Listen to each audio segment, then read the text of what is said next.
My YouTube channel Sabita बनी creation सांग मैंने किपरि अछंती भल अछंती तो मु भी जगन्नाथ पाखे एतिकी प्रार्थना करुच्ची आपण मैंने भलरे थांतु एवं खुशी रे थांतु मु भी बहुत भलरे अच्छी एवं खुशी अच्छी चलतु आज आ गोटे नुआ ब्लॉग को स्वागत जनाई मोर ब्लॉग टी आरंभ करिबा। जय जगन्नाथ मैंने आपण मैंने सर्वे प्रथम मो वीडियो टी को देखिया पूर्व जदि लाइक शेयर कमेंट न करिसंती ताहाले मोर चैनल को जाई सर्वे प्रथम लाइक कमेंट शेयर कर दिंतु एवं शेष पर्यंत मो भिडियोटी को कंटिन्यू करंतु।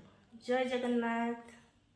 हाँ सांग मैंने गतकाली कौन मुझे कौटी जाइली आठी शुणा पाइली जे गतकाली कौन मु सब आप सहित शेयर करी शेष पर्यटन मो भिडियोटी को देखूँ एवं निश्चित जानीपारे जे गतकाली कौन कि पर्व अच्छी एवं कौटी जाइली।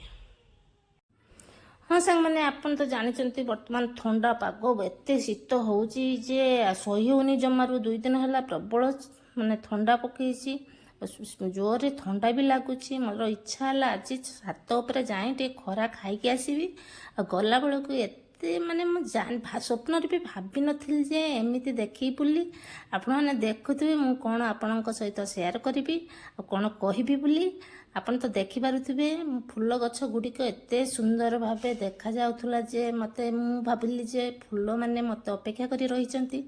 मु बहुत दिन तो माने पूर्वरु छात ऊपर को जाइतिली प्राय 15 दिन तले आज गला बेलू केते सुंदर भावे फूल माने फुटी मते सब अपेक्षा करचंती मते लागिला। घरे भी आम झील सब लगे झीर मोर सब सांग होई लगेचु लगेला परे आमको जाई नथिलु किंतु भाई सब दिन पानी देवा को जाती आमको कही नथिले मुझे आज शीत लगिला एत जोर मत छात उपर को गला बेलू देखला परे मत स्वप्न भी भाभी पारि ना सतरे एत गुड़ा फूल फुटी सब मत अपेक्षा कर मत लगे मैंने देखते किपरि भावे फूल गछ गुड़िक पूरा मत अपेक्षा कला मत लगे।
आसी पहुँची गली मार्केट आसी पहुँचवार कारण है अलग टे कम थिला ता सहित क्षीर 2टा मीठा दुकान को गली आनिया को बाबा गला बेलू मु पूरा ताजुब मीठा दुकान ले कौन पाई एते सारा मीठा दुकान पूरा रास्ता पर्यंत लंबी आसी मोर नाती टुकार दुकान सेठी मु पचारा बेलू कौन ले बाबा एते दुकान तुम कौन आज रास्ता पर्यंत टपी जाइए रास्ता कौन बंद करदेव ना कौन ଆଉ ମୁଁ ତ ଜାଣି ନାହିଁ ଏତେ ମିଠାର ମାନେ ଦେବାର କାରଣ କ'ଣ। ଆଉ ତା ଦୋକାନରୁ ଦୁଇଟି କ୍ଷୀର ଆଣିଲି, ତାପରେ ତାଙ୍କୁ ପଚାରିଲା ପରେ ସିଏ ମୋତେ ବି ଆନ୍ସର୍ ଦେଲେ। ମୁଁ ବି ଜାଣିନଥିଲି ଯେ ତାର ମିଠା ଦୋକାନର ଏତେ ସାରା ମିଠା ଆଜି କ'ଣ ପାଇଁ ହୋଇଛି, କିନ୍ତୁ ତା କାରଣ କହିଲେ ଯେ ମାନେ ଗତକାଲି 7 ଘଡ଼ି, ସେଥିଲାଗି ଆମର ମିଠା ରାସ୍ତା ପର୍ଯ୍ୟନ୍ତ ଲମ୍ବି ଯାଇଛି। ଆଉ ମୋତେ ବି ସିଏ ନ କହିଥିଲେ କି ଆଜି ମାର୍କେଟ ଯାଇ ନଥିଲେ ମୁଁ ଜମାରୁ ଜାଣିପାରିନଥାନ୍ତି ଯେ ଗତକାଲି 7 ଘଡ଼ି ବୋଲି।